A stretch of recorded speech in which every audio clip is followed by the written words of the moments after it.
Golfers, welcome back to the channel. In today's video we're going to talk about three main common flaws I see on a regular basis which is plaguing your ability to make ball turf contact, and it's also turning a 7-iron into a 9-iron, and it's decreasing the distance that you could potentially achieve out of each iron shot.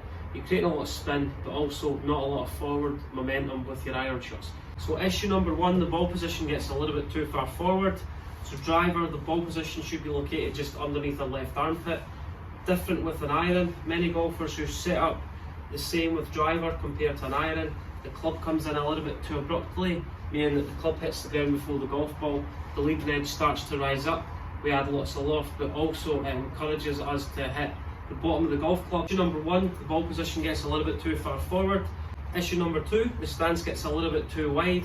We want our feet to be the same line with our hips and shoulders. Do see as a lot of golfers will transfer too much of their upper body behind the golf ball in the backswing. So if you think about the middle of my chest and think about the position of my right knee over my right foot, as we swing the club to the top of the backswing, my right knee gets too far outside my right foot. So that left leg's collapsing, my left foot comes off the ground, my right knee gets too far outside the middle of my left foot, and my whole centre line, so my head and the middle of my sternum is getting too far behind the golf ball. So if I sway too much behind the golf ball in the backswing, the back I transfer too much body mass behind the golf ball, then the only compensation I'm going to make on the way down, if I sway in the backswing, I'm going to have to slide into the downswing. My lower body outraces my upper body, so my left hip and my hips slide too far laterally towards the target.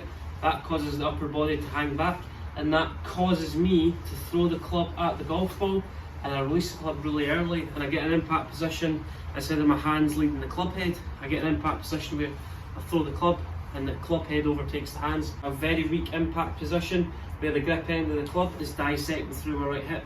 We add lots of loft, but that causes the face to orientate to the left of target. So if you're this golfer, what you need to understand is don't get the position of the golf ball too far forward, don't get the stance too wide. As you start to rotate into the backswing, try and prevent your left foot lifting and elevating off the ground. That move causes your upper body to get too far behind the golf ball, and it causes my right knee to get too far behind my right foot. So my right knee gets too far outside my right foot. That causes the instep of my right foot to elevate off the ground, and all my weight transfers too far behind the golf ball. And that is a recipe for disaster. The club's going to hit the ground before the golf ball. Depending, the club's going back the way. The knuckles of my left hand are going to point towards the sky, and we get a very weak impact position. Play your left foot open, so your left foot's at 10 o'clock on a clock face. 12 o'clock would be neutral. We're just going to flare that left foot at 10 o'clock. We're going to take a step with the right foot. My right foot's going to be positioned more at a 2 o'clock position. That's going to allow the knees, the hips and the rib cage to start rotating in the backswing and also the downswing. So the first piece of the puzzle is getting the ball set in the right position. It's going to help you hit the golf ball first, then take a slight divot after impact. So get the ball position in the correct place.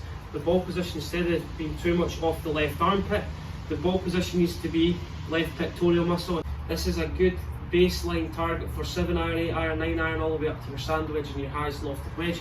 So ball position just left of your sternum, so your feet are in line with your hips and shoulders. As you swing the club back, what you're trying to feel from here is you're trying to keep your left foot a little bit more anchored on the ground. If you're still struggling with that feeling, if you think about the instep of your right foot and you've got studs and the cleats on the instep of your right foot, you're just trying to feel like you apply a little bit of pressure with the instep of your right foot to the ground. That's going to feel like I apply a little bit more pressure with the instep of my right foot into the ground, and it's going to keep my weight more centred and on top of the golf ball. Instep of my right foot starts to elevate, the weight goes in the outstep of my right foot, and that's going to cause the club to hit the ground before the golf. The ball position in a good place, just left to centre, stance a little bit narrower. We're going to go from address into impact. How does that look? My hands are more ahead compared to where the grip end of the club was at address. I've got a little bit more weight into my left side, and then from there I feel like I keep the club head a little bit lower to the ground through impact, so the club head stays a little bit lower to the ground through impact. My hands are going to be a little bit more ahead after impact. Still struggling with that feeling? As the instep of your right foot, you're going to apply a little bit of pressure on the instep of your right foot on the ground. So I feel like my right knee even kicks in slightly, so don't have your right knee too far outside your right foot. Just kick your right knee in a touch, so your right knee is a little bit more ahead of your ankle. Just to move a little bit more into the instep of the right foot. Right knee is always going to stay ahead of your right ankle. From there I'm going to go from address Come back into impact. I feel to develop at impact is you're going to feel like your hand's a little bit more ahead, the grip end of the club's going up to your left hip. I'm rotating the knuckles in the left hand down towards the ground. Rotating the knuckles in the left hand down towards the ground. That's going to get the hands a little bit more ahead, and it's going to enable me to reduce the loft of the club coming through impact. It's going to enable me to create ball, turf, contact. You flay your left foot open at 10 o'clock, take a small step with your right foot, so your right foot's at 2 o'clock. Your feet are in line with your hips and your shoulders. You get your right knee too far outside your right foot, just kick your right knee in a touch. So I feel like I've got a little bit more pressure gravitating towards my left side, so kick your right knee in. I feel a little bit more pressure on the instep of my right foot. As I swing the club to the top of the back swing, I feel like the weight goes into the instep of my right foot. I feel like my chest's a little bit more on top of the golf ball. Two feelings as you come into impact. Just going into my left foot a little bit earlier. I'm going to rehearse my impact position. My hands are going to be a little bit more ahead at impact. And the second piece of the puzzle is trying to get the knuckles of your left hand to rotate down towards the ground. So knuckles of the left hand to rotate down towards the ground. That's going to keep the face a little bit more closed. Don't get the knuckles towards the sky, that keeps the face open. Disaster if you're trying to compress your iron, so we need to get the club face in order and enable us to add that shaft lean to square that club face up. Use the left hand down towards the ground, and then we're going to add in that shaft lean. That's going to square that club face up, and it's also going to promote a low launching shot with your irons, but also a little bit more consistency. Top of the backswing, just let that right knee kick in slightly, so right knee kick in ahead of the ankle. The knuckles in my left hand are rotating down towards the ground, so the knuckles in my left hand rotating down towards the ground. That's going to get the club face a little bit squarer, if not slightly closed. Then as we come into impact, that's going to stabilise the face. Then we can add that shaft lean in, which is going to enable us club face and maintain that ball turf contact into impact. All my weight's moving into the left side, and then chest to point towards the target with all my weight onto the left side through impact. We come into impact, we're rotating the knuckles in my left hand down towards the ground. A feeling would be trying to create a fist at the top of the backswing. It's also going to enable me to add that shaft lean in that everyone's achieved, which is going to stabilise the face and also stop that flip. Through impact, my left hip and left shoulder are going to work out the way.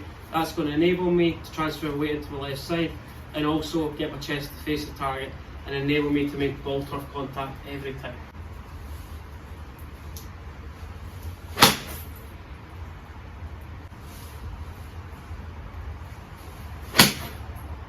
Impact left hip out of the way, coupled by left shoulder, chest facing forward.